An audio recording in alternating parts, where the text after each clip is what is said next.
There is a particular hour in the royal mews, just before the light goes gray-gold over the slate roofs, when the horses stop shifting and the whole long stone barn seems to hold one breath. I had stood in that hour 10,000 times. I knew the sound of every hoof settling in its straw, the creak of the old oak beams as the day's heat left them, the soft blowing of the mares as they drowsed. So when I heard boots on the cobbles that did not belong there, hard heels, a woman's stride, quick and sure, and coming straight down the center aisle toward the loose box at the end, I knew, before I turned, that something had come into my keeping that I would have to answer for. My name is Halvard Thane, and for 31 years I served the crown of Eldermore. Not at the palace gates, where the tourists gather and the cameras click, though I stood those posts as a young man.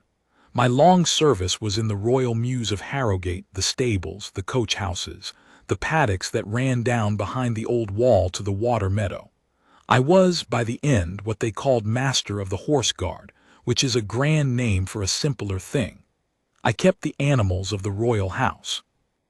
I kept them safe and fed and honored, and I kept the memory of the ones who had gone before them, because in a house as old as Harrowgate the horses are not only horses, they are pieces of the people who loved them.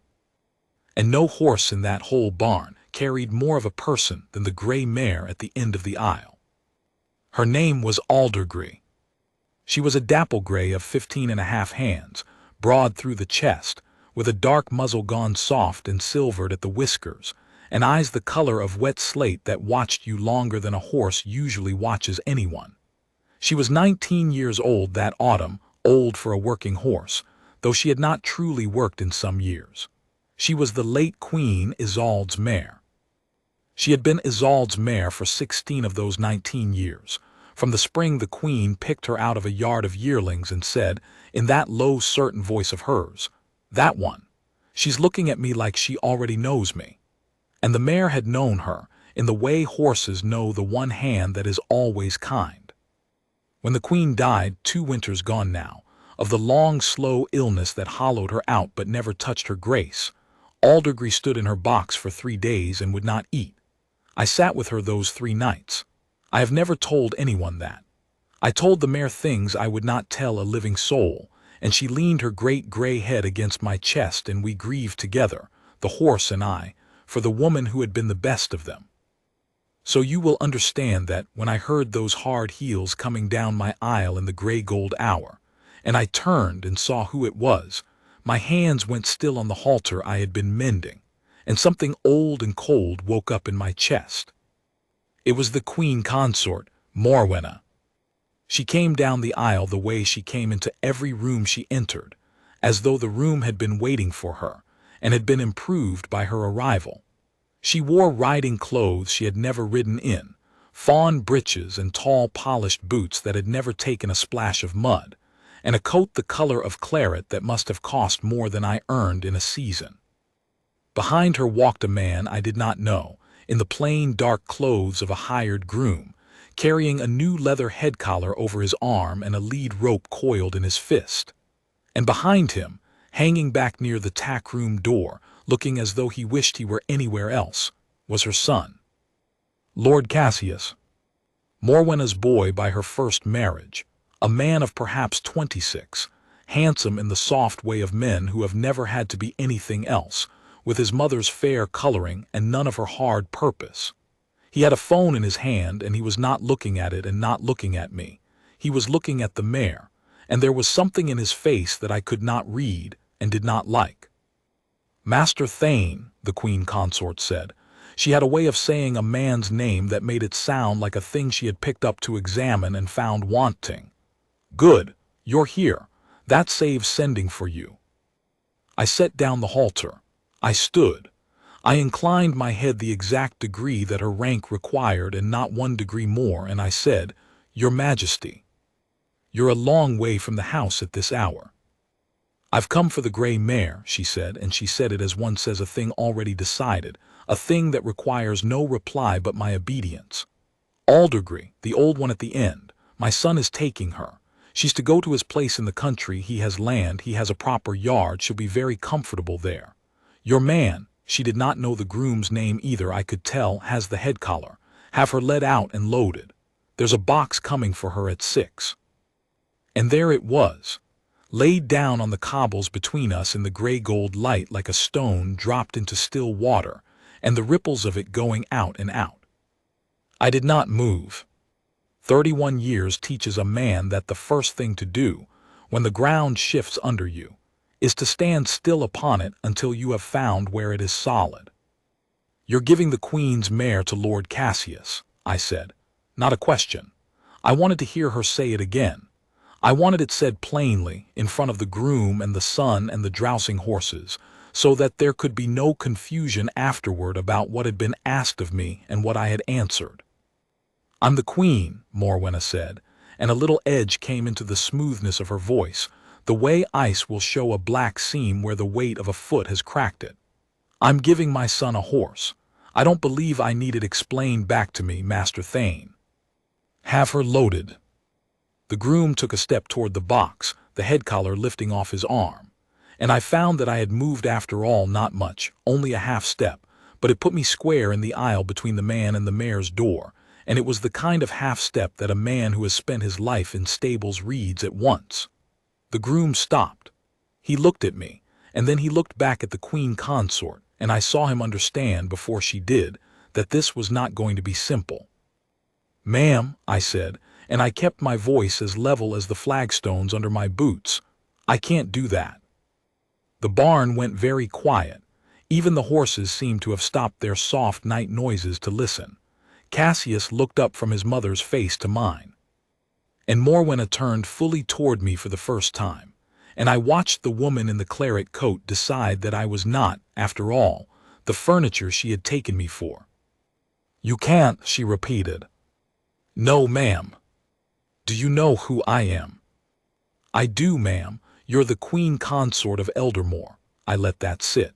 And I'm the man the crown made responsible for these animals, which means before that mare leaves this yard, there are things I have to be certain of, and I'm not certain of them yet. It would have been easier, God knows it would have been easier, to bow my head and have the groom lead her out and be done. I was a servant. She was the wife of the king. The whole architecture of the place I had lived my life inside said that when a woman like that gives a man like me an order, the man obeys. But I had sat 3 nights with that gray head against my chest, and I had made the horse a promise in the dark that I never spoke aloud, and I am too old and too plain a man to break a promise to a grieving animal because a woman in expensive boots found it inconvenient. There are things a man keeps. This was one of mine. Certain of what? Morwenna said. The edge was full out now, the ice showing its black seam wide. There's nothing to be certain of. The horse is a possession of the royal household. I am the senior lady of the royal household. I am disposing of a possession. That is the whole of it. Have her loaded. With respect, ma'am, it isn't the whole of it. I did not raise my voice. I have found across a long life that a low voice held steady does more work in a room than a loud one. That mare isn't a chair or a painting, and she isn't yours to give not because I say so, but because of who she belonged to and what was written down about her, and what the law of the estate says. Queen Isolde didn't leave her horses to be handed round like party favors. There's an instrument that governs them. Until I've seen it honored, that box does not go on this trailer. Not tonight, not at 6, not on my watch. I had not known, until the words were out of my mouth, how much of it I believed and how much I was only feeling my way toward. But I knew this. The queen, my queen, the true one, Isolde, had loved this animal, and had been a careful, orderly woman who left nothing to chance, and had told me herself, more than once, leaning on the paddock rail in the sun with the mare's nose in her palm, what she wanted for the horses when she was gone. I had heard it from her own mouth, and what she wanted was not this. Morwenna's face had gone the particular white of a person unused to the word no, hearing it, and not yet believing it is real. You, she said softly, are a stable hand. I'm the master of the Horse Guard, ma'am, 31 years. I did not say it with pride exactly. I said it the way you lay a foundation stone, because everything I was about to do would rest on it. And in 31 years I have handed royal horses to a great many people, to the king, to the crown prince, to grooms and vets and the men who take them to be shod. Every time I knew I was right to. Tonight I don't. So tonight I stop and I find out. That's the job. It's the whole job when it comes down to it. Anyone can lead a horse out of a barn. My work is knowing when not to. Behind Morwenna, her son Cassius had gone still.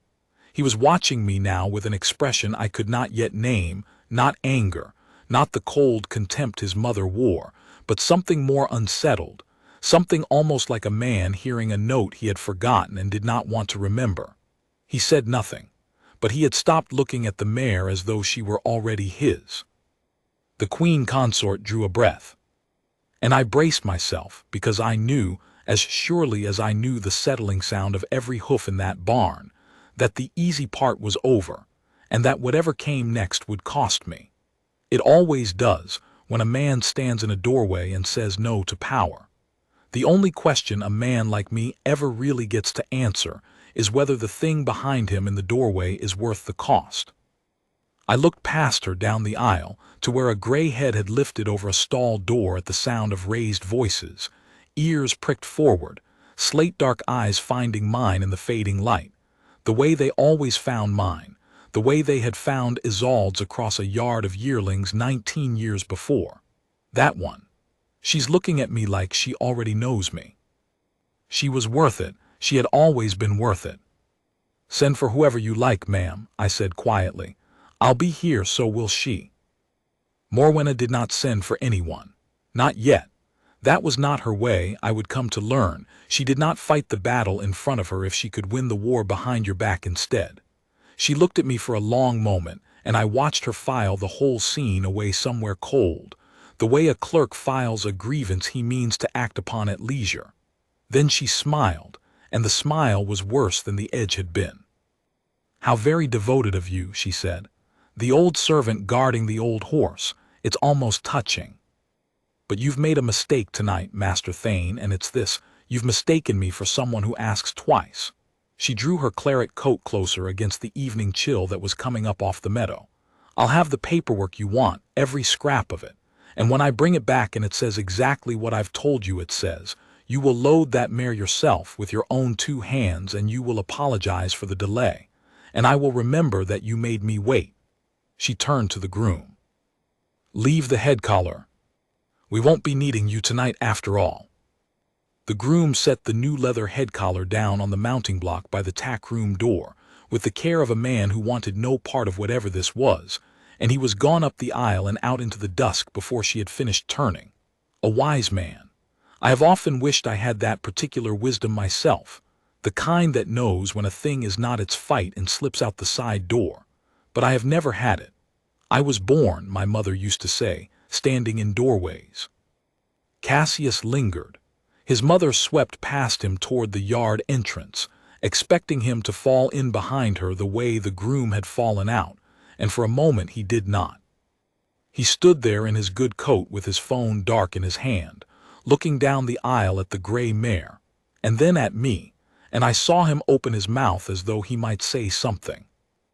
Cassius, just his name from the doorway in his mother's voice, a leash pulled once. He closed his mouth. "Coming," he said, and he went. But at the yard door he stopped and half turned back, and he said to me, in a low voice not meant for his mother to hear, "She really was fond of that animal, wasn't she, Queen Isolde?" It was not quite a question. It was a man testing the weight of a thing he had not thought about before. "She was," I said, "more than fond." He nodded slowly, as though I had confirmed something he had been afraid of. Then he followed his mother out into the dark, and I heard the car doors and the engine, and the sound of the tires going up the gravel and away, and then there was only the barn, and the settling horses and me, and the gray mare watching me over her door. I went to her. I put my hand on her cheek, and she blew warm breath against my sleeve, and I stood there a long while in the dark thinking. Because I had told the Queen Consort there was an instrument that governed the horses, and that was true. I was almost sure it was true. But almost sure, is a poor place to stand when you have just told the second most powerful person in the kingdom that you will defy her. Isolde had spoken to me, yes, at the paddock rail in the sun.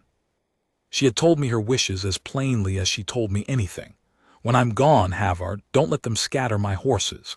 They're not to be sold, and they're not to be given away to make someone happy at a dinner party. Aldergrey goes to the children to Torrin when he's old enough to be gentle with her, and to Malin, who's already gentler than any of them. She's to be theirs, and she's to live out her days in this yard in her own box in her own paddock with you to see to her. Promise me. And I had promised, but a promise made at a paddock rail is not a document. A dead woman's remembered voice does not weigh, in the world Morwenna moved in, against a signature and a seal. I needed the document. I needed to find, in the great cold machinery of the royal estate, the lawyers, the stewards, the archive of wills and settlements and entails that governed a house 800 years old, the piece of paper that said what Isolde had said to me. And I needed to find it before Morwenna found, or made, a piece of paper that said the opposite. I did not sleep that night. I sat in the tack room with the old lamp lit, and I made a list, in my slow, careful hand, of everyone in the household who might know where such a document was kept. It was a short list, and it frightened me a little, because so many of the names on it were people who answered in the end to her. The next morning, I went to see the one name on the list I trusted without reservation.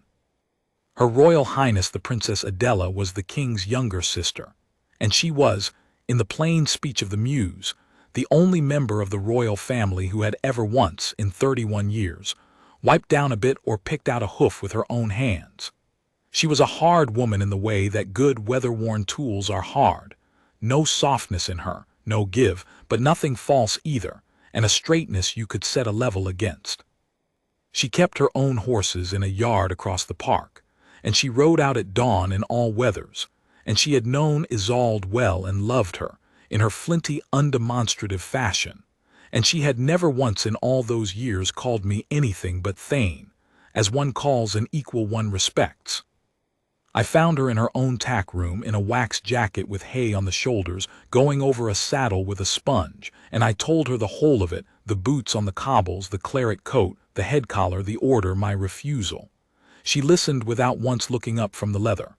When I had finished, she set the sponge down in its bucket, and she said, "Give her to Cassius."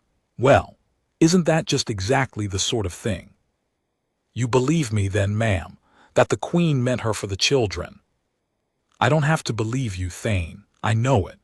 Isolde told me the same thing she told you, near enough word for word, the summer before she got ill. We were out on the hill.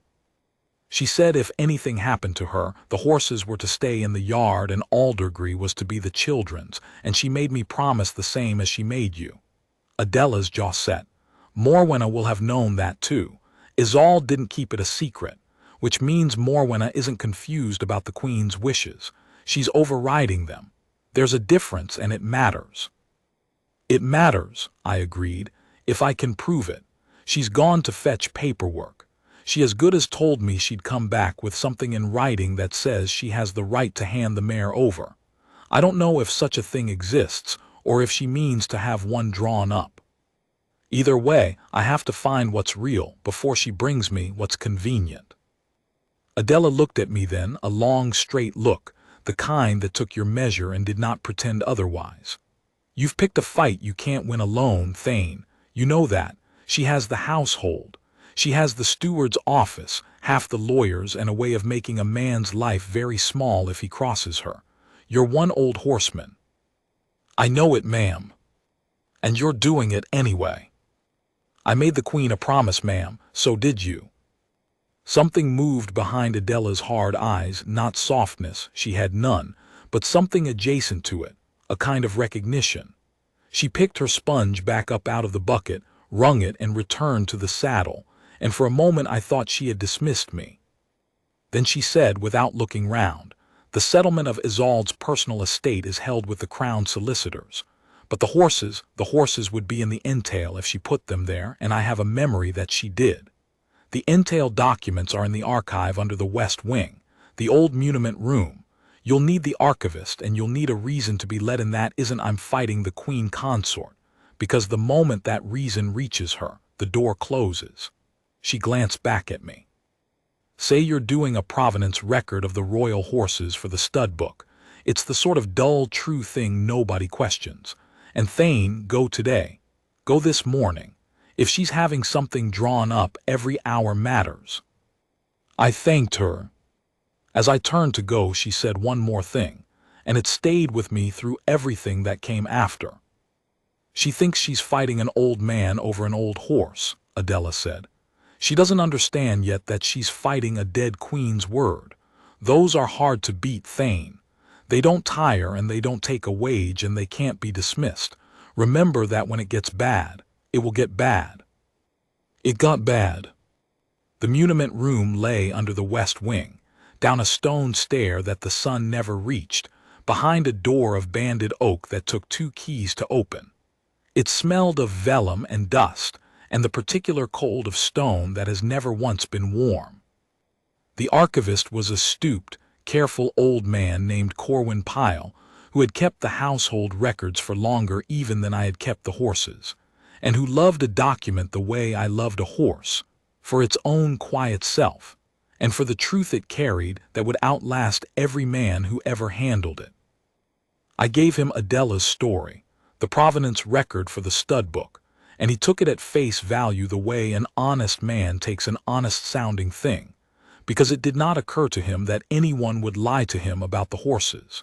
He sat me at a long table under a green-shaded lamp, and he began, over the course of that first morning, to bring me the documents. The entail of the royal estate of Harrowgate was a monstrous thing, a chain of settlements and resettlements running back centuries, each one binding the next, the whole of it built to do one job, to keep the great inheritance of the crown from being broken up and scattered by any single person's whim, however powerful that person might be. That was the genius of it, and I confess I had never in 31 years understood its genius until I sat in that cold room and read it. An entailed possession was not the personal property of whoever happened to hold the crown at a given moment. It was held in trust, for the line, for the ones who came after. It could not simply be given away. And the great question of my whole struggle came down to this. Was the grey mare Aldergrey a personal possession of the late Queen Isolde, hers to leave as she pleased, or was she part of the entailed estate, held in trust, protected by that centuries-old machinery from exactly the kind of casual gift Morwenna proposed? If she was personal property, then Isolde's will governed her, and I had to find the will and pray it said what she had told me. If she was entailed, then no one, not Morwenna, not even the king himself on a whim, could hand her to Lord Cassius, and the law itself was my ally. Pyle brought me the schedule of entailed chattels, a great bound register updated at the accession of each monarch, listing every protected possession of the crown, the state coaches, the ceremonial harness, the breeding stock of the royal stud, the horses attached to the household by long custom. I turned the heavy pages with my heart going hard, looking for the grey mare's name, or her stud number, or any mention of her. She was not there. I read the whole schedule twice, my finger going down each entry, and Aldergrey was not in it. The royal stud horses were listed, the working stock, the carriage teams, the young stock being brought on, but the Queen's personal saddle horses were not, because they had always been counted as the Queen's own, bought with her own privy purse, hers to ride and hers to leave. My ally, the entail, was no ally at all. The mare was personal property, which meant everything hung now on the will, on a piece of paper drawn up by lawyers in the last year of a dying woman's life, a paper I had never seen and did not know the contents of, a paper held by the crown solicitors in an office that answered at the top to the household, which is to say, in the end, to Morwenna. I sat back in the hard chair under the green lamp, and I felt the cold of that room come all the way into me. "You've not found what you wanted," Corwin Pyle said. He was watching me over his spectacles from across the room, and old men who love the truth are hard to fool for long. That's not a studbook face, Master Thane. That's a man who's just learned the ground isn't where he thought it was. I looked at him a long moment, and I made a decision that I have never regretted, though it might have ended me. I told him the truth, all of it. The boots on the cobbles, the claret coat, the mare, the promise at the paddock rail, the Queen Consort's threat to come back with convenient paper. I told him because a lie had got me into that room, but only the truth was going to get me anything worth having out of it, and because I had taken the measure of the man and judged him honest to the bone. He listened without moving. When I had done, he took off his spectacles and polished them slowly on the hem of his cardigan, which I would learn was the thing he did when he was thinking hard, and he said, "So it turns on the will." "It turns on the will, and I've no way to see the will." "No," he agreed. "You haven't, but I have." He put his spectacles back on. "The Crown solicitors lodge a certified copy of every royal testamentary instrument with this archive. It's a rule 300 years old. The household lawyers cannot be the only keepers of a royal will, because household lawyers have been leaned on before in the bad old reigns, and wills have been known to change color under pressure. So a sealed copy comes here to me to be held independent of the household, and it stays sealed unless a proper authority requires it opened." He looked at me steadily. "Queen Isolde's will is in this room, Master Thane, sealed. I put it on the shelf myself, 2 winters past, with my own hands." Something turned over in my chest. "Then open it." "I can't," he said, and the word landed on me like a dropped stone. "Not on your say-so, nor on my own curiosity, however much I share it. The seal comes off only for a proper authority, the executor of the estate, an order of the Crown solicitors, or a direct instruction from the sovereign. You are none of those, and neither am I. If I break that seal wrongly, I don't only lose my post, I break the very thing that makes the copy worth having. Its whole value is that it has never been touched by anyone who wanted it to say a particular thing. The moment an interested party opens it in secret, it's worthless, and any lawyer of Morwenna's could say so and be right." He shook his head slowly. "I will not be the man who ruins Isolde's will trying to save her horse. There's a bitter irony there I won't have my name on." He was right. I knew he was right, even as everything in me wanted to seize the sealed packet off the shelf and tear it open with my own hands. The very rules that had kept the will safe from Morwenna's lawyers now kept it safe from me. The document I needed was 10 feet away on a shelf, and it might as well have been on the moon. "Then how?" I said, and I heard my own voice go rough. "How do I get it opened without her hand on it?" Corwin Pyle looked at me for a long moment. "You get a proper authority to require it," he said. "The executor, or the sovereign, and you had best do it fast, Master Thane, because if the Queen Consort is as you describe, then the thing she has gone to fetch is not a horse permit. She has gone to the same lawyers who hold the original will. And a will that is only held by household lawyers in the bad old reigns has been known." He said it very carefully, very quietly, the way an honest man says the worst thing he knows, to change color under pressure. I understood him. God help me, I understood him perfectly. The sealed copy on his shelf was frozen, a snapshot of Isolde's true wishes, taken 2 winters ago and untouched since. But the original asterisk, held by the household solicitors, was a living document in a house full of people who feared the Queen Consort.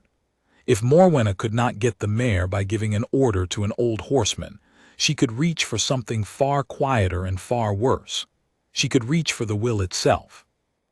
I left the muniment room with my legs unsteady under me, climbed the cold stone stair into the daylight, and stood a moment in the courtyard with the sun on my face, trying to make the world stop tilting. A gardener nodded to me. A footman crossed the yard with a tray. The great machine of the household went about its ordinary morning, and none of them knew that somewhere in it, in a lawyer's quiet office, a dead queen's last words might at that very moment be under pressure to change their color. I did the only thing I could think to do. I went to find the executor. The executor of the late Queen Isolde's estate was the Crown Prince, her son, His Royal Highness Prince Rowan. And here the ground tilted under me again, because Prince Rowan was abroad a long state tour, 3 weeks of it, through the southern realms. The kind of thing a crown prince cannot cut short over a horse without questions being asked that no one wanted asked. He was reachable, in theory. In practice, everything that reached him passed through the household office, which is to say through the desks of people who reported in the end to the Queen Consort. A message from an old horseman saying, the Queen Consort is trying to take Queen Isolde's mare, and I think she may be tampering with the will would either never reach the prince at all, or would reach him after being softened, reshaped, and answered on his behalf by exactly the office I could not trust. I stood in the courtyard and I understood, with a cold clarity, the shape of the trap I was in. Every legitimate door I could knock on opened, in the end, into a room Morwenna controlled. The will was sealed and could only be opened by an authority I could not reach without going through her. The original will was in the hands of lawyers she could lean on. The prince was a continent away behind a wall of her people, and I was one old man in a wax jacket who smelled of the stable, whose word alone was worth precisely nothing against the machinery of the crown. This is the moment, I have come to believe, that breaks most men who ever try to stand for a right thing against a powerful wrong one. Not the first no. The first no is easy.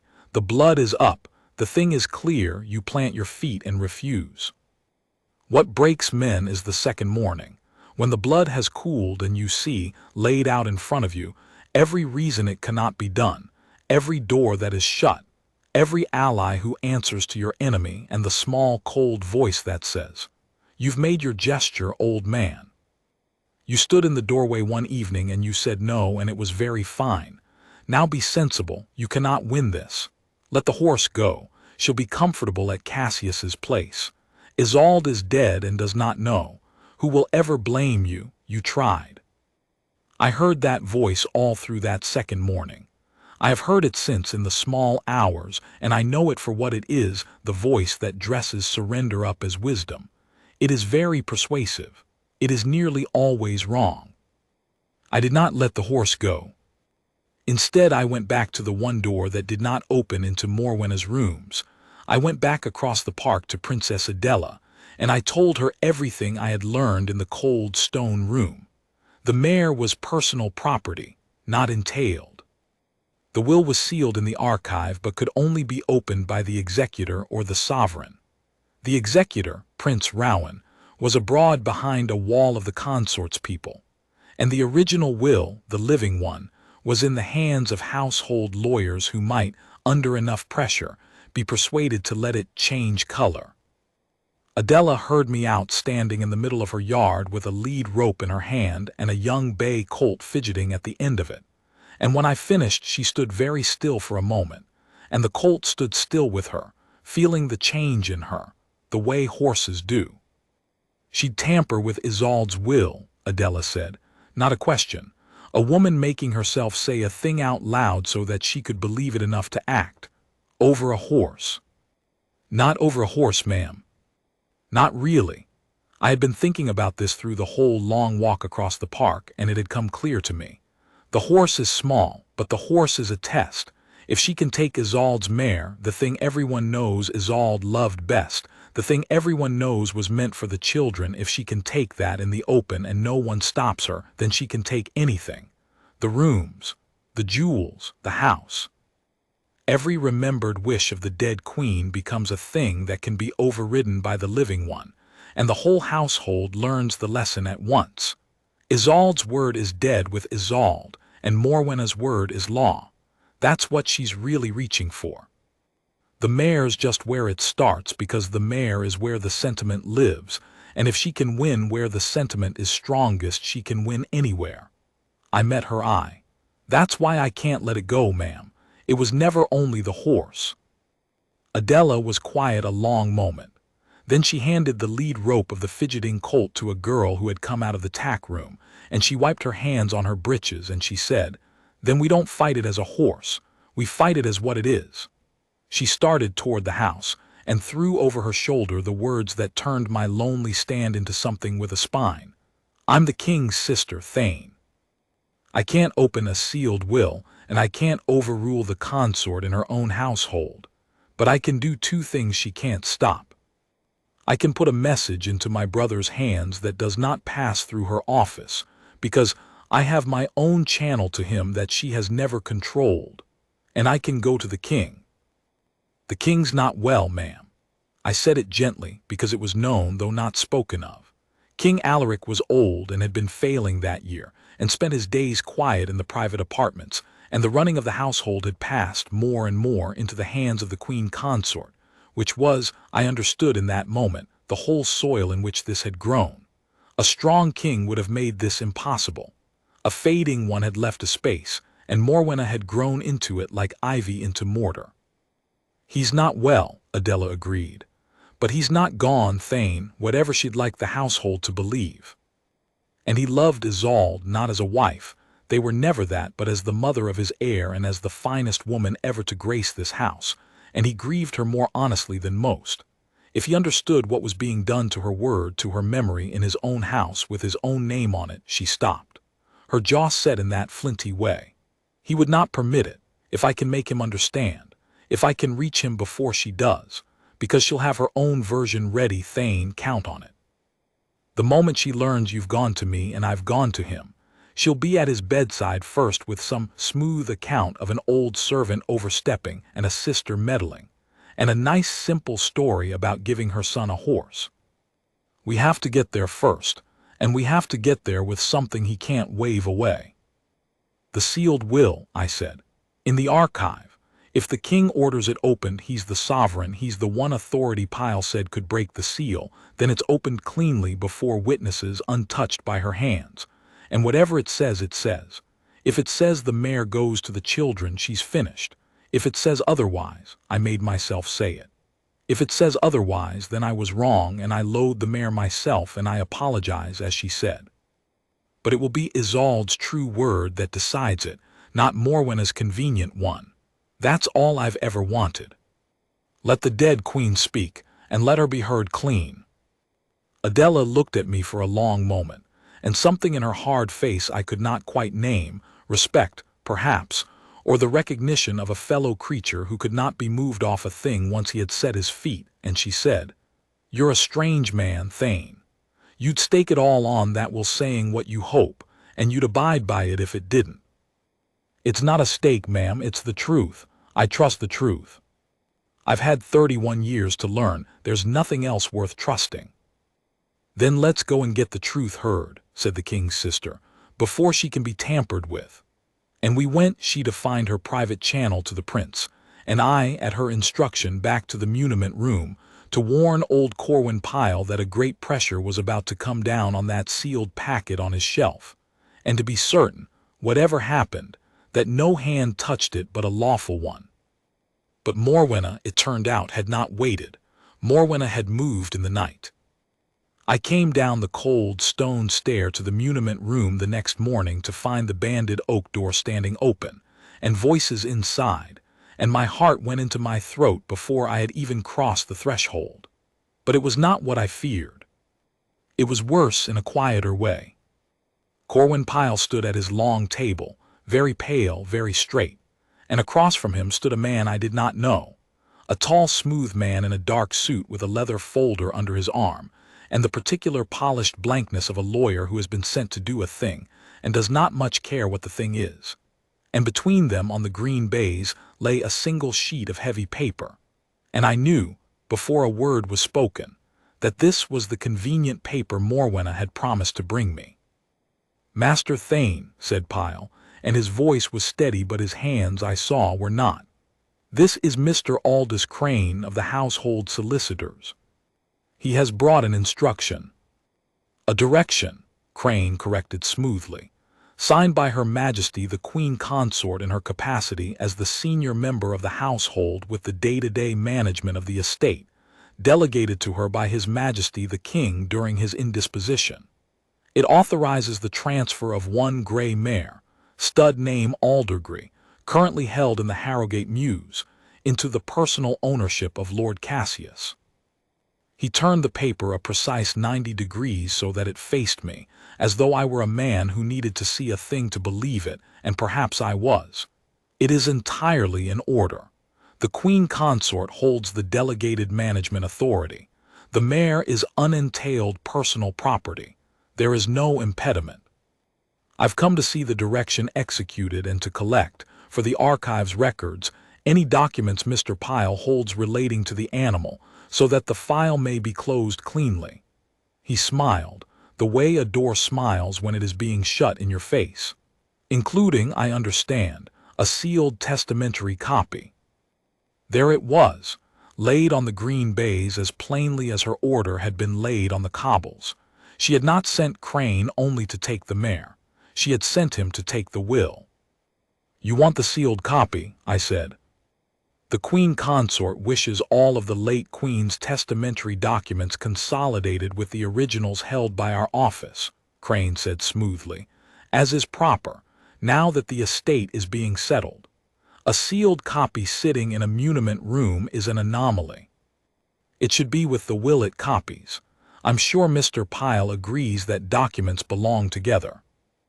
And I understood the whole of the play then, standing in that cold room with the smooth man's smile on me. She could not open the sealed copy without a lawful authority, any more than I could, but she did not need to open it. She only needed to remove *it, to consolidate it back into the hands of her own lawyers, alongside the original, where both could be quietly reconciled to say the same convenient thing, and the one independent, untouchable, frozen record of Isolde's true wishes would cease to exist. Not destroyed, nothing so crude. Just filed, just brought in from the cold and made warm and pliable like everything else in her reach. It was beautifully done. It was the move of someone who understood that you do not fight the truth head-on. You simply take away the place where the truth is kept safe. And old Corwin Pyle, God bless the stubborn, honest bones of him, was not going to let it go without a fight, but he was one archivist against a crown solicitor bearing a signed direction, and I could see the fight going out of him even as he stood straight, because a lifetime of rules had taught him to obey a document that was in order, and this document was, on its face, in order. "The direction to transfer the mare," Pyle said carefully, "I cannot dispute. That is a matter of the household's management of its own property, and not within my authority to question. But the sealed copy, Mr. Crane, is a different matter entirely. It is held here under a rule 3 centuries old, precisely so that it cannot be consolidated back into interested hands. That rule was written by people who foresaw this exact request. I cannot release it on a management direction. It comes off this shelf only for the executor or the sovereign or an order of a court. The Queen Consort's management authority does not reach it. I'm sorry, it does not." Crane's smile did not waver, but something in his eyes went flat and cold, and I saw the man under the manners for just a moment. "Mr. Pyle, you are an elderly man in a subordinate post, obstructing the settled management of the royal estate over a technicality. I would think very carefully, if I were you, about whether this is the hill you wish your long service to end upon. The Queen Consort has a long memory and a short patience for obstruction. I will return this afternoon with a fuller authority, and I will expect the sealed document to be released to me then. Consider that a courtesy." He gathered his single sheet, slid it into his leather folder, and turned to go. At the door he paused and looked back at me. "And the mare, Master Thane, will be collected at 4 o'clock. I trust there will be no repeat of the other evening's little scene. It reflected poorly on you. Good morning."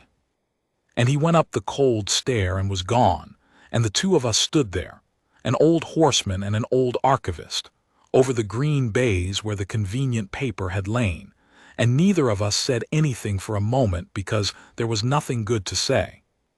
"4 o'clock," I said at last. "This afternoon," Pyle agreed.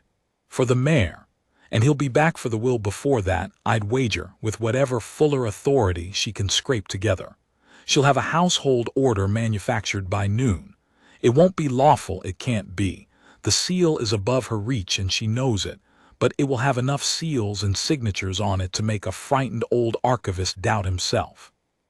And Master Thane, he took off his spectacles and polished them slowly on his cardigan, and when he looked up his eyes were wet and furious behind the glass. I am a frightened old archivist. I will not hand her the will. I have decided that. But I don't know if I have the standing to refuse her a second time, and I am afraid that when he comes back this afternoon with his fuller authority, my refusing will not matter, and he will simply take it, and there will be nothing I can do but write in my ledger that I objected.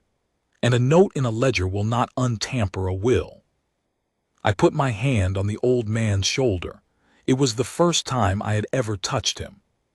Then we have until 4 o'clock, I said, to reach the king. Because Adela was even now finding her private channel to the prince across the sea, and going herself to the king's apartments. But I did not know if she had reached him yet, or whether Morwenna's smooth account had reached him first, or whether the fading king in his quiet rooms would understand, in time, what was being done in his name. I did not know anything except that a clock had started, and that at the end of it either Isolde's true word would be heard clean, before the sovereign, or it would vanish into a lawyer's folder and be reconciled into a lie, and that a gray mare stood in her box at the end of my aisle, drowsing in the straw, knowing nothing of any of it, waiting for the children who might now never come. I climbed up out of the cold and I went to her, and I stood with her in the good honest smell of the barn, and I made her the same promise I had made her in the dark 2 winters before, when we grieved together for the woman we had both loved.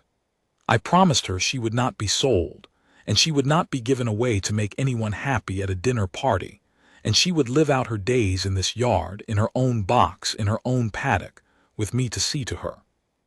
I promised her, though I no longer had any idea how I would keep it. And then, because there was nothing else a man in my position could do, I went to war with the only weapons I had, the truth, and time, and the memory of a dead queen's voice, against a clock that read 3 hours to 4. It was Cassius who came to me first. Not his mother, not the lawyer, the son. I was in the paddock behind the barn a little after noon, checking the water and the fencing the way I did whether the world was ending or not, because a horseman's chores do not stop for anyone's crisis, when I heard the yard gate and turned, and there he was, Lord Cassius, in a good coat again, but no phone in his hand this time, and no ease in him. He stood at the rail where his mother would never have stood, in the mud she would never have suffered on her boots, and he looked at the gray mare who had come to the near corner of the paddock, and stood watching us both with her slate-dark eyes. "They tell me she's mine at 4 o'clock, he said. "So I'm told," I answered. He was quiet a moment, then, "I didn't ask for her. I want you to know that. I never asked my mother for a horse. I don't," he made a small helpless gesture. "I don't even ride much. This was her idea. She came to me a week ago and said she was giving me Queen Isolde's mare, that it was a fine animal and a fitting gift, and that I should be grateful. And I said thank you, because you say thank you to my mother, that's how it works. You say thank you and you don't ask questions." He gripped the top rail of the fence. "But I've been asking questions since the other evening, since I saw your face, since you said she was more than fond of that animal." He turned and looked at me directly. "What did you mean by that?" And I saw then that here was the one crack in Morwenna's whole machine, a son who had been handed a gift he had not asked for, and had begun, too late for his mother's comfort, to wonder where it came from. I have learned across a long life that the powerful are rarely brought down by their enemies. They are brought down by the discomfort of the people they counted on to feel nothing. So I told him. I did not spare him, and I did not embellish. I told him about the yearling yard 19 years ago, and that one, she's looking at me like she already knows me. I told him about the 16 years, the paddock rail, the sun, the queen's hand in the mare's palm. I told him about the 3 nights I sat in the straw with a grieving animal who would not eat. And I told him what Isolde had said to me, plainly, more than once. That Aldergrey was to go to the children, to Torin and Malin, and live out her days in this yard. Cassius listened to all of it without once looking away from the mare, and when I finished, his face had changed. He looked, suddenly, much younger and much more tired. "The children," he said, "Malin and Torin, she meant them to have her. She did. And my mother knows this." "Your mother," I said carefully, "was told the same as I was told by the Queen herself by all accounts. She is not confused, my lord. She has chosen." He flinched at that. "She has chosen," as though I had named a thing he had spent his whole life not naming. And I understood something about Cassius in that moment that made me pity him more than I disliked him. He was a soft man not because he was weak, but because he had spent 26 years being the instrument of a hard woman's will, saying thank you and asking no questions, and it had worn all the edges off him, all the places a man plants his feet. He was standing at that fence trying to find, at 26, in the mud in front of an old horseman, the thing his whole upbringing had trained out of him, the ability to say no to his mother. "If I refuse her," he said slowly, working it out, "if I say I won't take the horse, that doesn't stop her, does it? She'll just find another way to move the mare out of your keeping. Sell her, send her to a dealer, anything to prove she can. The horse isn't really the point for her anymore, is it? It's you. It's your refusing. She has to win now because you made her lose in front of the groom." He had seen it. Soft as he was, he had seen the whole shape of it and seen it clear. "That's my reading of it, my lord," I said. Cassius was silent for a long moment, watching the gray mare, who had drifted closer along the rail, until she was near enough to lower her great head over the top bar and blow her warm breath against his sleeve, the way she had done to me 1,000 times, the way she had done to Isolde, because she was a horse who reached for people, who had always reached for people. That was her whole nature. And I watched Lord Cassius look down at the dark soft muzzle against his good coat, and I watched something in him give way. "I never even met her," he said quietly. "Queen Isolde. I was abroad at school most of the years my mother was here. I never met the woman whose horse I'm being given. I never met the woman whose rooms my mother's redecorating, whose jewels I've seen my mother wearing." He said it wonderingly, as a man discovers he has been walking through a house on other people's graves. "It's all been hers, hasn't it? Everything my mother's given me. It's all been someone else's, taken from someone else's memory, handed to me because I say thank you." He lifted his hand slowly and laid it for a moment on the mare's gray cheek, and she let him because she was kind, kinder than any of us deserved. "I don't want it," he said. "I don't want her, not like this, not taken. It would poison the whole. I couldn't look at her without knowing." He turned to me. "What do you need, Master Thane, to keep her where she belongs?" "To keep her for the children. Tell me and I'll do it, whatever it is, and let my mother do her worst." I could have wept, standing in that muddy paddock. I did not, because I am not a man who weeps easily and there was no time, but I could have. "I need the king to order a sealed will opened," I told him, "before 4 o'clock, before your mother's lawyer comes back for it. And I need someone to reach the king who your mother cannot turn away at the door. The Princess Adela is trying. But your mother will have her own account ready, and Adela is the king's sister, welcome. But she has to be announced, she has to wait, she can be delayed. You, my lord," and here I saw it, the weapon that had walked into my paddock in a good coat, "you are the Queen Consort's own son. No one in that household will stop you going to the king. No one will think to. You can walk into the private apartments where Adela would be made to wait, and you can stand beside the king's sister, and you can tell his majesty, with your own mouth, that you refuse the gift and why. And a fading old king who is being told by his own wife's son that the wife is wrong, that, my lord, he cannot wave away. Because who would say such a thing against his own mother, against his own interest, unless it were true?" Cassius looked at me, and the fear was plain in his face. The deep old fear of a son who has never once defied his mother and does not know if he has the spine for it. But under the fear something else was rising, something I had not seen in him before, and I think he had not seen in himself. "She'll never forgive me," he said. "No," I agreed. She won't. And I'm going to do it anyway. Yes, my lord, I said, I believe you are. He gave the gray mare one last long look. The horse he had come to collect, the horse he was now going to fight for, and then he turned and walked out of my paddock toward the great house, toward the private apartments, toward the hardest hour of his soft life. And I watched him go, and I said a thing under my breath that I had not said in many years, a plain old horseman's prayer, and then I looked at the clock on the barn wall through the open door, and it read 2:15, and I went to find Corwin Pyle, because if Cassius reached the king, then the king would send for the sealed will, and when that order came, someone lawful and steady had to be standing over that packet to see it opened clean. That someone was going to be me. The setback came at 3. I was in the muniment room with Pyle, the two of us keeping our vigil over the sealed packet, when the banded oak door opened again, and it was not the smooth lawyer Crane this time. It was worse. It was Morwenna herself in the claret coat, and Crane a pace behind her with his leather folder, and behind them 2 men of the household in the dark livery of the consort's own staff, big men, quiet men, the kind a great house keeps for moving heavy things and, when required, heavy silences. She had come down into the cold herself, which told me 2 things at once. It told me she knew the will was the true battlefield, not the mare. And it told me she was in a hurry, which meant she had heard somehow that her son had gone to the king.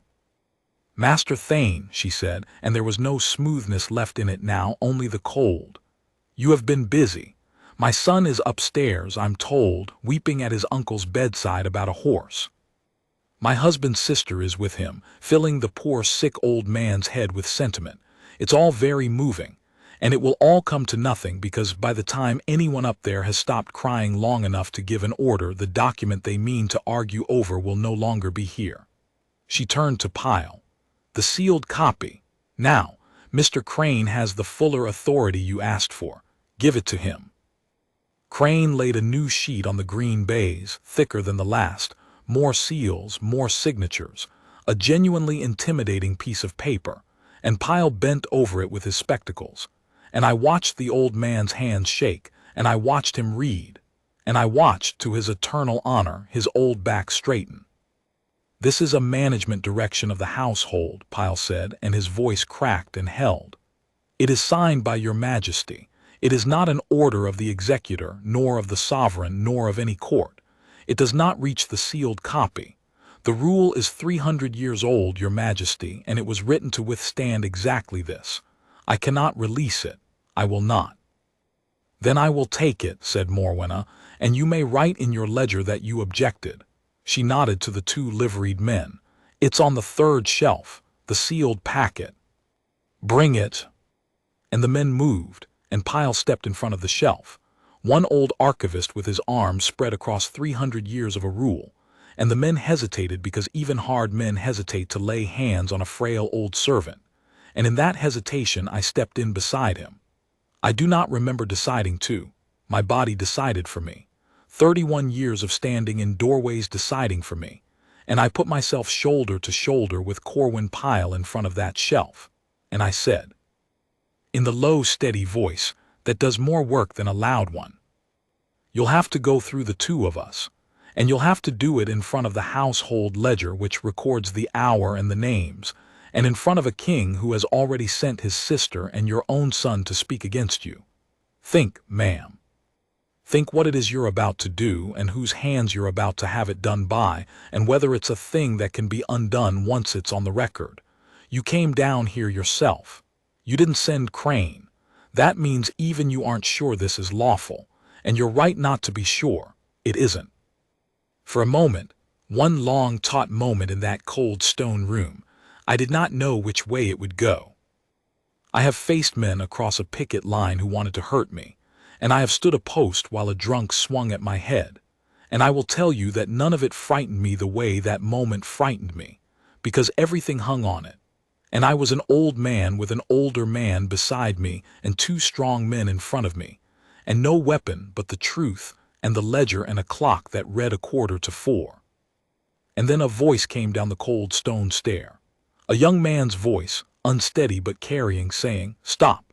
Stop! Don't touch it, the king has," and Lord Cassius came half falling down the last steps into the muniment room, out of breath, his good coat askew, his face white and wild and asterisk alive in a way I had not seen it, and behind him, moving with the unhurried straightness of a woman who has never hurried in her life, came Her Royal Highness the Princess Adela.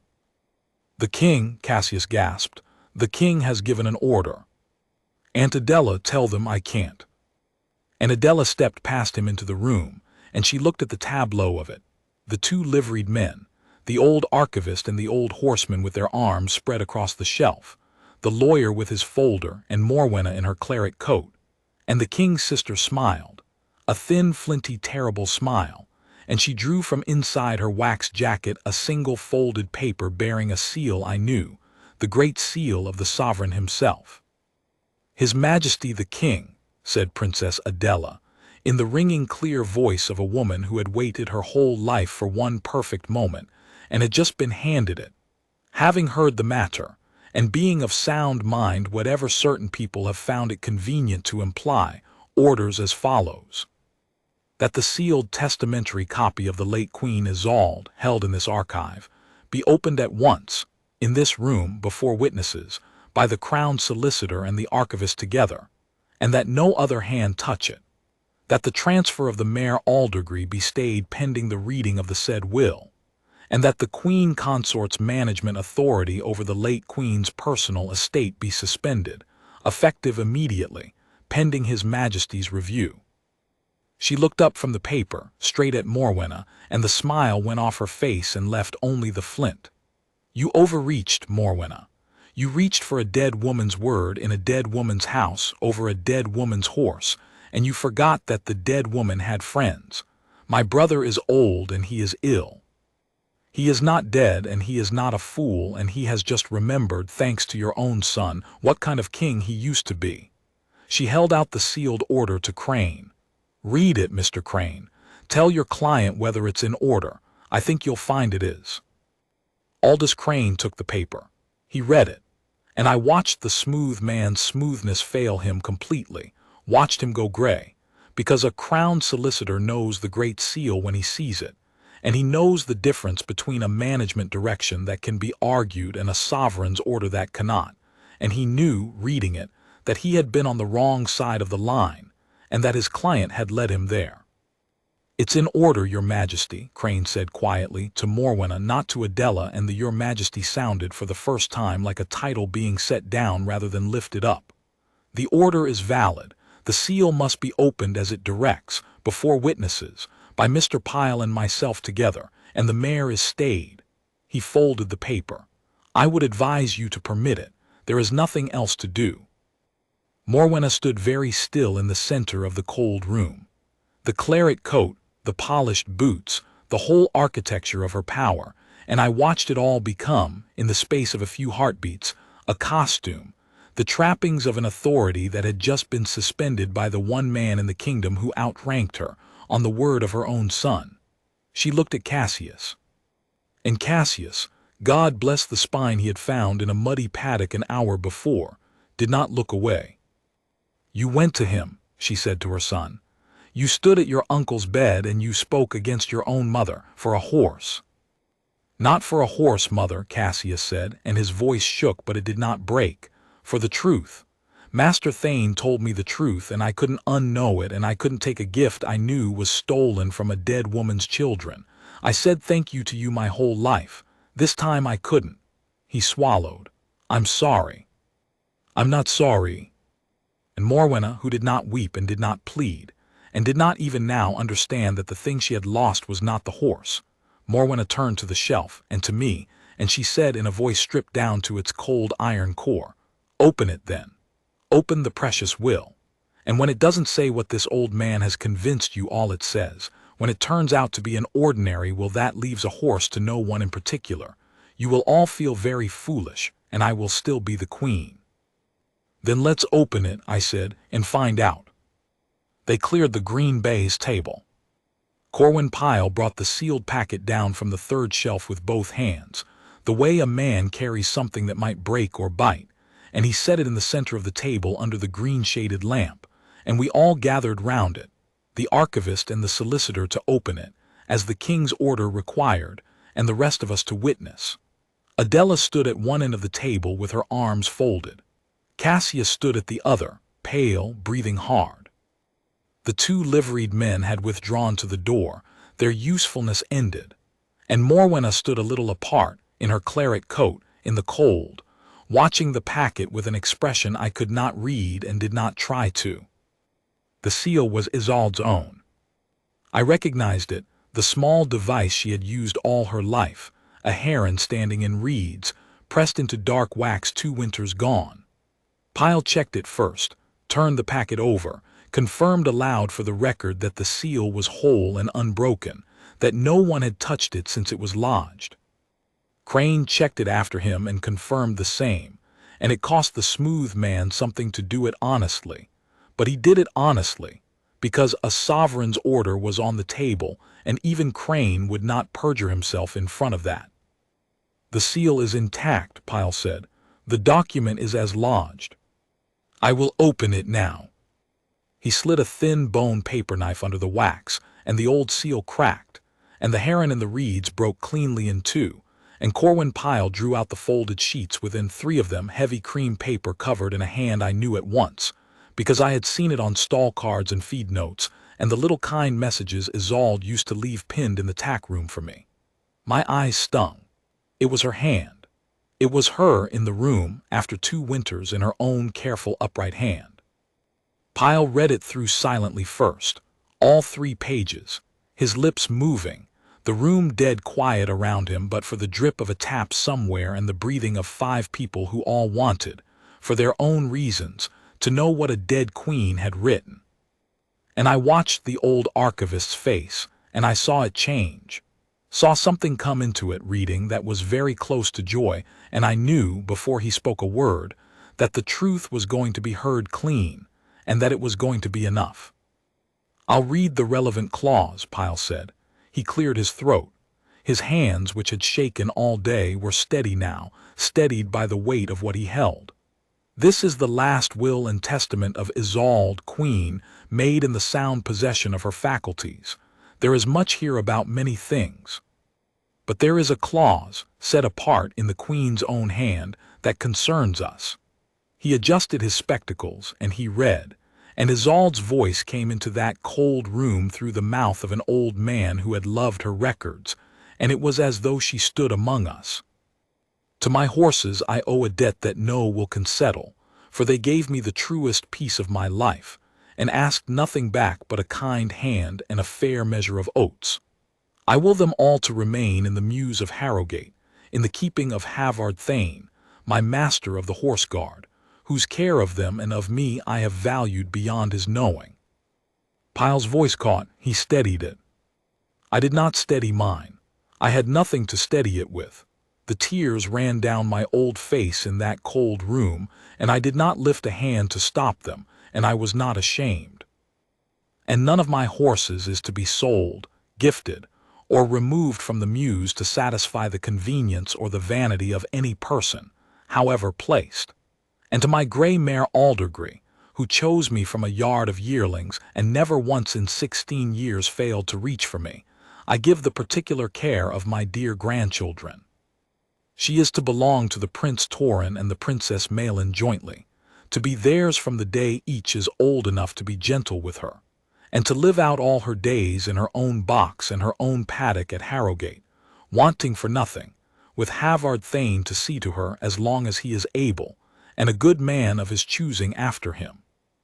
This is my clear and settled wish, and I charge whoever holds authority in my house after me to honor it as they would honor me, for a person is known in the end by how they keep faith with the wishes of the dead, who cannot enforce their own." Pyle lowered the pages. The silence in that room was the deepest I have ever stood inside. It was not the silence of nothing happening. It was the silence of everything having happened all at once, and no one yet able to speak into it.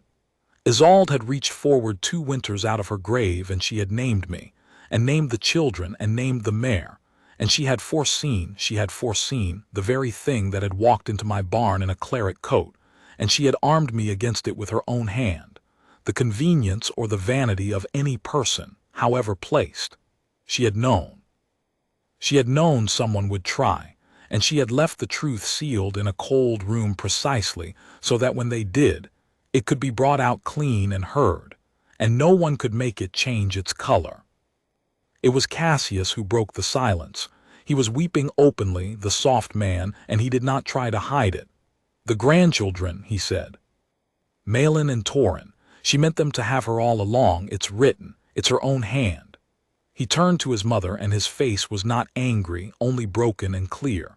You knew this, mother.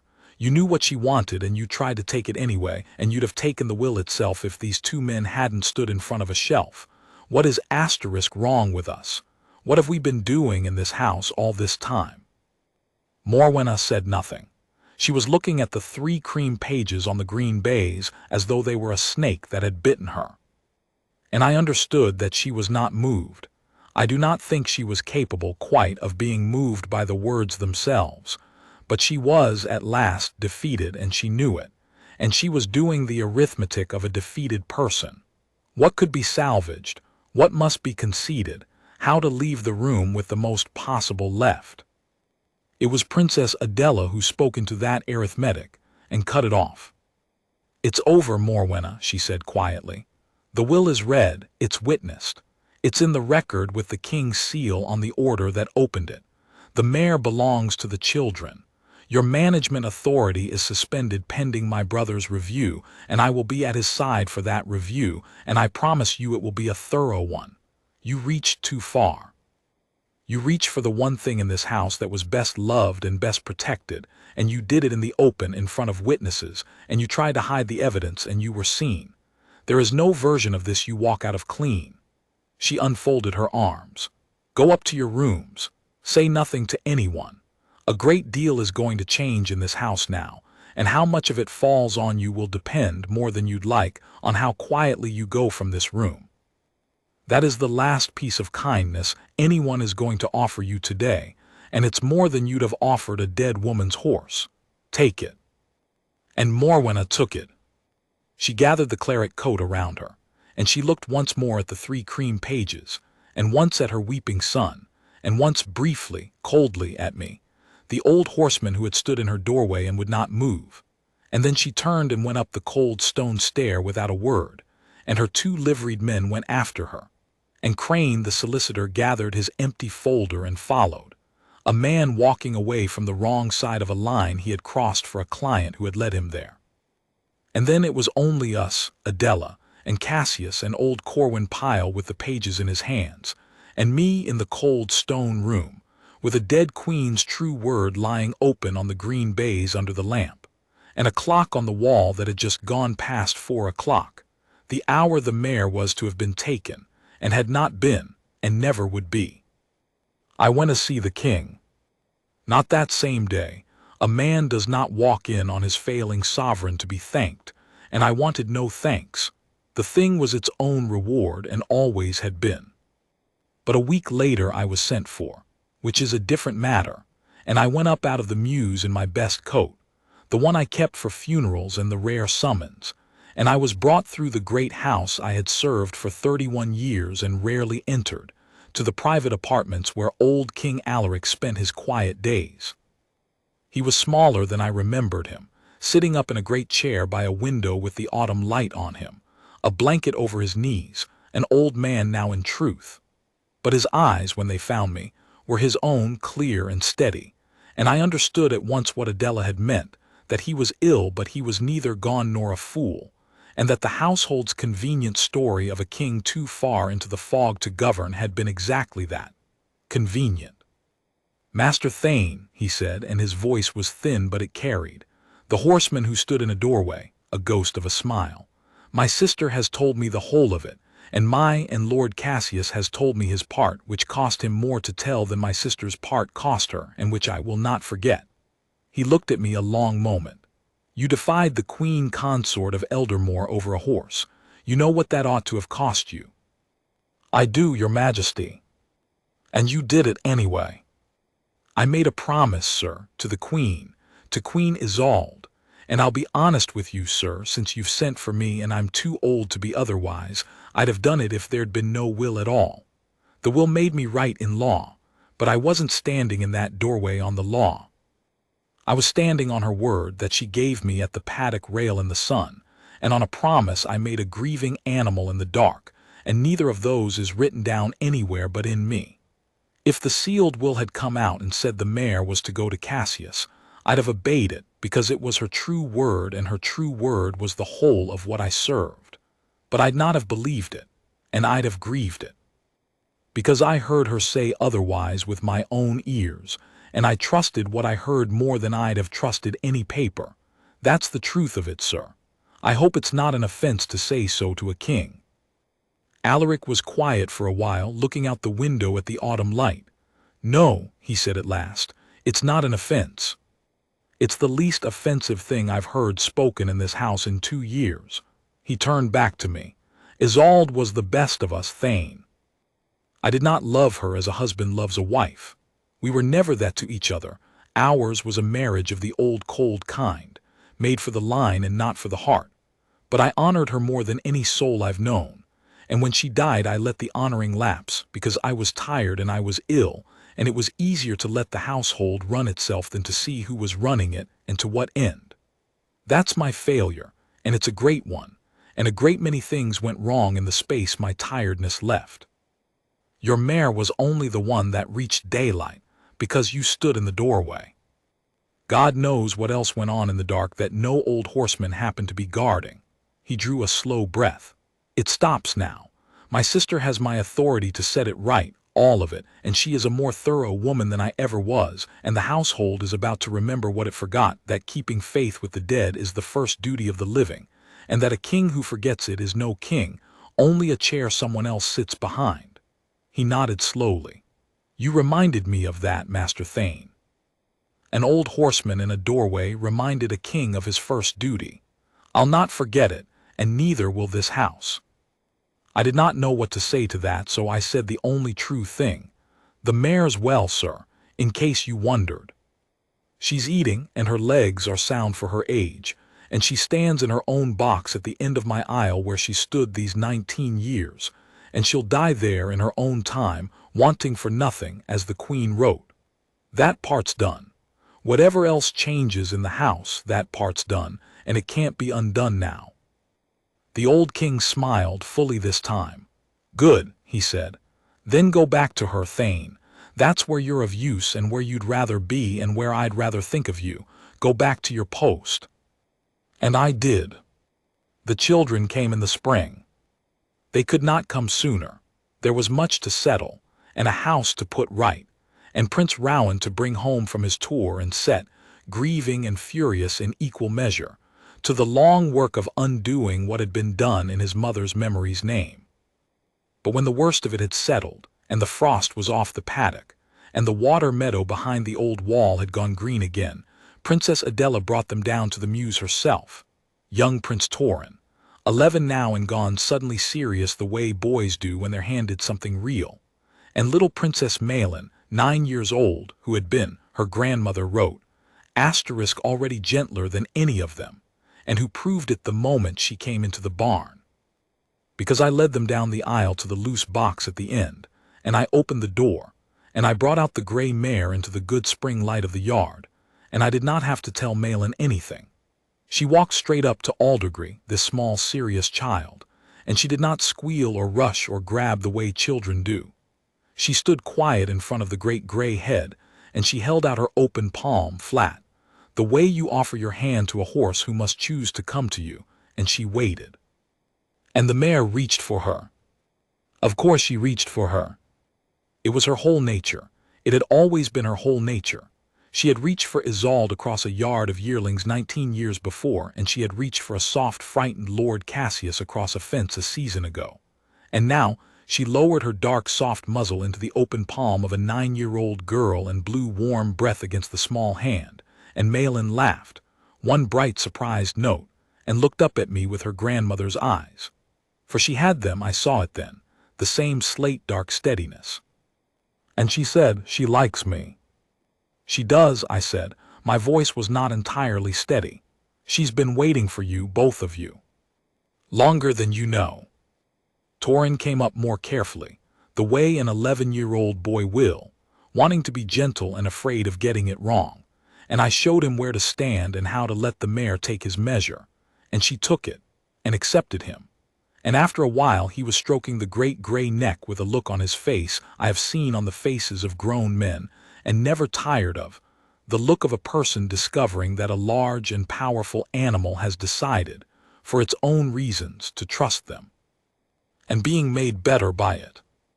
Princess Adela stood back by the barn door with her arms folded, watching, and she did not say anything for a long while, and then she said, in her flinty way that had, just then, the smallest crack of something warmer in it, she'd have liked to see this, Thane. Isolde, this is the whole of what she wanted, right here in this yard. Her mare and her grandchildren and her horseman and the frost off the paddock, and nobody's convenience or vanity anywhere in it. She does see it, ma'am, I said. In a manner of speaking, it's written in her own hand in a cold room under the west wing that this was to happen, exactly this, and it's happening.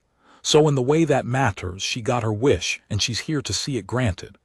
I watched the little princess laugh again as the mare lipped gently at her sleeve. That's what a promise is when you come down to it. It's a way of keeping the dead in the room. She said what she wanted, and I kept it, and now here it is, real in the spring. That's her, ma'am. That laugh right there, and this horse reaching for a child, that's Queen Isolde, still in her own yard, still getting her way. Some people you can't take out of a place just by burying them. She's here. She'll always be here. It's my job to see she stays. Adela looked at me for a long moment, and then she nodded once, the way she did, and said nothing more because nothing more needed saying. I kept the mare 11 more years. She lived to 30, which is a great age for a horse, and she never left her own box and her own paddock at Harrowgate, and the children grew up around her, Malin most of all, who came down to the mews near every day of her girlhood, and learned to ride on that patient gray back, and became, in time, a horsewoman her grandmother would have known at a glance for her own. And when at last the old mare's time came, on a soft gray morning with the mist on the water meadow, it came gently, in her own straw, with Malin's hand on her cheek and mine on her neck, and we grieved her together, the young princess and the old horseman, as I had once grieved with the mare herself for the woman who first loved her. And we buried her in the corner of her own paddock, under the alder that had, in a manner of speaking, given her half her name, and there is a plain stone there still, and it says only Aldergrey. She reached for us. People ask me sometimes, now that I am very old and my own days in the doorway are done, whether I was frightened, that autumn, whether it was hard, one old horseman standing against the Queen Consort of a great house over a single gray mare. And I tell them the truth, which is that the frightening part was never the standing. The standing is easy. You plant your feet and you refuse, and the blood is up and it's almost fine. The hard part is the second morning, when every door is shut and every ally answers to your enemy, and the small cold voice tells you to be sensible and let it go. That's where the fight is really won or lost, not in the doorway, but in whether you get up the second morning and go back to the doorway anyway. I got up, I went back, and I would do it again tomorrow over a horse or over anything, because I learned in a cold stone room under the west wing what a will really is, not the paper, but the thing the paper protects, the wishes of someone who cannot enforce them, kept faith with by someone who chooses to. That is the whole of honor, as near as I have ever been able to find it. It is keeping the promise no one can make you keep. It is standing in the doorway on nothing but a dead woman's remembered voice, and finding, when the truth is finally heard clean, that her voice and the doorway and your own stubborn old bones were, all along, the same thing. She reached for us, and we did not let her go,